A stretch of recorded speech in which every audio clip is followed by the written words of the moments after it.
Tu tengok adik pakai songkok. Oh, tak berjalan. Baju baba. Betul, baju baba, sampin, perfume raya baba. Jom. Hadiah raya kat baba. Oksigen baba katanya 80 apa? 85 90. Dah drop sikit. Minum air sirap. Itu baba. Baba. Jangan tunjuk muka orang lain tau. Kena tunjuk mama je sebab. Okey, tu sini. Sekejap Udah, semua beraya. Beraya makan. Cuma yang baba, sian baba. Sebab adik. Jom adik. Adik macam tikui. Ha? Diam ni cakap apa-apa. Bukan. Ni raya, sian. Baju baba. Selamat Hari Raya baba.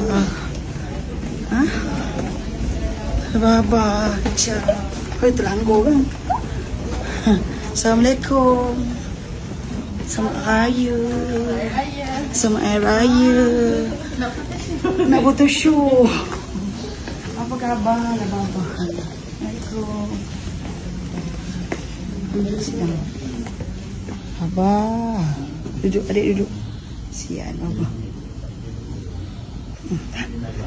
Baba tidur. Duduk kakak duduk. Adik duduk. Assalamualaikum semua. Saya Kia Propa, tahu nama saya sebenar.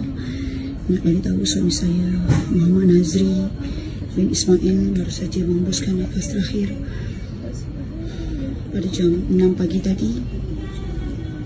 Doakan semoga rohnya dicucur rahmat. Yang meninggal dunia di Institut Kanser Negara Putrajaya dan akan insyaAllah disimpan di Sarjana Utama Sungai Buloh, Selangor, insyaAllah. Mohon doa semua yang melihat video ini, semoga rohnya tenang dan dicucuri rahmat. Saya berterima kasih kepada semua kerana membantu saya selama ini.